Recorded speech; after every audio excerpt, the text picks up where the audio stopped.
Hello guys, welcome to another class on Benco Institute. On our last class, we overhauled a generator. We attempted overhauling a generator. We loosed the generator from the tank even down till the last bolt. What we wanted to do was to make sure the generator come back to life, because according to our client, he said he has abandoned the generator for over a year. Before coupling, I would like to explain the parts of the generator. So without further ado, without wasting much of your time, let's dive into it. Alright, starting with this is called the crankcase, or the block of the generator. This is the part that houses the engine oil. This is where you find the engine oil, and of course it also houses the governor. This is the governor of the generator. Okay, this governor is responsible for controlling the generator. Let's assume the generator, for example, carries a higher load. The generator sets itself to that particular load so that the generator can work very fine. Closely connected to the crankcase, it's the ignition coil. This is the ignition coil. As the name implies, it ignites, it sends spark from the flywheel, from this flywheel down to the plug. Okay, all right, we're done with this. Let's talk about the piston. Of course, I expect you to know what the piston, the function of the piston. However, if you don't, this piston aids combustion. It is one of the necessary components for combustion. If the piston is bad, one of the many things that could happen is that there will be no combustion in your engine, and again, there could be your engine could smoke as well. You get, so this is just one of the many functions of a piston. The piston aids combustion. It's very necessary for combustion, and of course the piston is also found in the crankcase, and you find it inserted into this part. Okay, closely connected to the piston, we have the connecting rod. As the name implies, it connects both the piston and the crankshaft. Okay, this is the crankshaft, this is the crankshaft, and this is the connecting rod. The connecting rod connects both the piston and the crankshaft. I will quickly do a very short explanation so you get an idea of what I'm talking about. Okay, this is what we have now. This is what we have now. This is how the connecting rod, connects the piston to the crankshaft. And of course, this is always inside the engine, or always inside the crankcase, and this allows for smooth movement of your generator. All right, let's look at this now. This is called the top cylinder. Okay, in this top cylinder, there are a lot of components you can find. One of the components you can find on the top cylinder is a valve. These two valves, the inlet and the outlet. The inlet is from the carburetor end, and the outlet, of course, is the exhaust end. Another component you can find is the plug. However, there's no plug here at the moment, but you can see the spot where the plug is always screwed into. Other things you can find is the spring connected to the valve, and of course, you can also find the valve tablet connected to the top of the top cylinder. Closely attached to this top cylinder, we have the carburetor. The carburetor is one key component of a generator because it allows for metered fuel to enter inside your engine.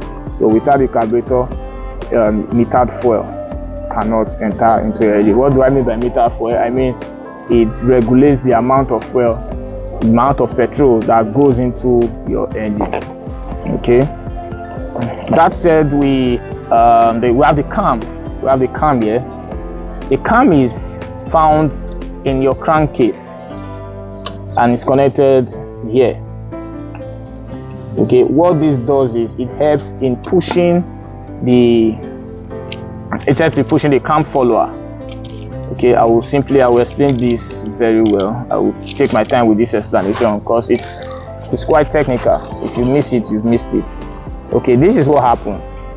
Okay, inside this engine, inside this crankcase, the cam follower, which is this, is connected here and here, and of course the cam is here, and then this pushing rod, they are found here.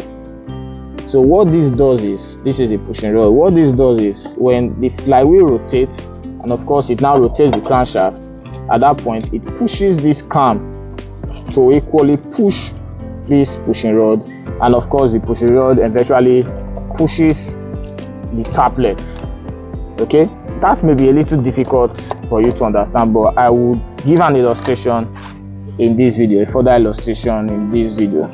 We have the banjo, which is sometimes called the alternator seating. Okay, some people will call it the alternator seating, but in this part of the world it is popularly known as the banjo. What the banjo does is to allow for the alternator to sit.